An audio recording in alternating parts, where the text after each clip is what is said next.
I've got a confession to make. I've always hated the BMW X1. Yeah, hate is a strong word, but I genuinely mean it. I mean, it's a small SUV, and that's already a massive contradiction. Plus, BMW have a small SUV. It's called the X3. What the hell are you for? At this point in the review, I was all ready to unload with both barrels and let this car have it. But then something happened. I pressed this button and got in. Suddenly the X1 makes sense. From the outside it's easy to judge, but once you're inside, behind the steering wheel, I've just had this moment of clarity. Let me show you around. The interior is really special. It's not quite as nice as a BMW 3 Series, but then not many cars are. Still, it's lovely to look at. Multi-layered, multi-surfaced, it's a great piece of design. Plus it feels really airy and spacious, especially with this white creamish leather and the big panoramic glass sunroof. There's plenty of space for 4 passengers, 5 at a push if no one's more than about 6'2", and there's lots of space for all your stuff. It's reasonably practical, the X1, although probably not as much as you might imagine at first glance. The boot's pretty big, but it's around 40 litres smaller than an Audi Q1, 60 litres smaller than a Mercedes GLA, and around 155 litres smaller than an Evoque. But there's lots of usable space on the inside. Loads of storage compartments for sweets, receipts, parking tickets, and roof rails come as standard. The first thing that hits you when you jump inside this car and get on the road is the driving position. It's absolutely perfect. And if you can't get comfortable in this car, there must be something wrong with you. There's so much adjustment. The seats go forward, backward, up, down. They even rock back and forth for some weird reason that I haven't worked out yet. Plus the steering wheel moves forward and backward as well. It's absolutely spot on.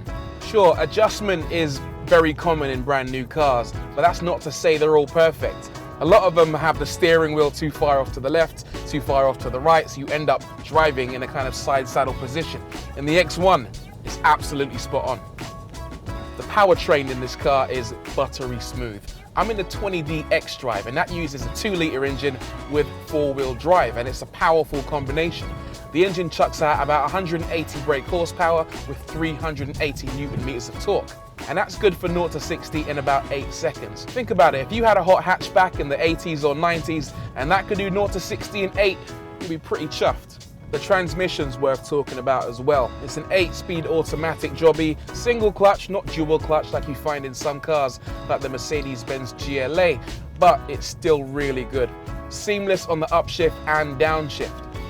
The ride's pretty good too, not too choppy over rutted roads, and everything just feels really well built. It's not all perfect though. The steering isn't quite right. The rack isn't fast enough in my opinion. What that means is when you turn a left-hand bend, you end up having to do a full 360 at least rotation in order to get the car turned in. In other cars, there's a lot less turning in order to get the car to move. If there's one thing BMW know how to build, it's engines, and the X1 benefits as a result. The entry-level car can get as much as 62.8 miles per gallon, with emissions of 119 grams per kilometre, and it's reasonably powerful. Our test car, the 4-wheel drive X Drive 20D, gets 51.4 mpg with 145 grams per kilometre, and, like I said before, has decent power. Let's talk about the elephant in the room, the looks. Like I said, I was never a big fan of the X1. When they delivered it, I kind of threw up a little bit in my mouth. And in fact, I was going around telling people, look, what do you think of it? It's hideous, isn't it? But then they kept telling me, no, they really liked it. And this kept happening over and over again until a very weird thing happened. Suddenly, I looked at this car and I didn't hate it as much. After spending a week with it and driving it and enjoying it, I took a step back, put aside my prejudices, and suddenly, I'm a big fan.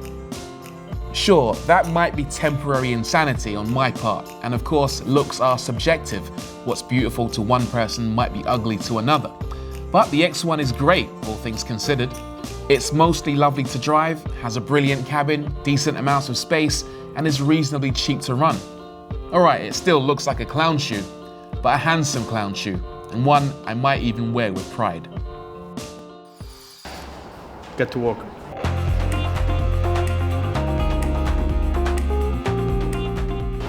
what we have here, we've got my car. What you've got here is an old British car manufacturer brought back from the dead by a Chinese car maker. The less said about them, the better.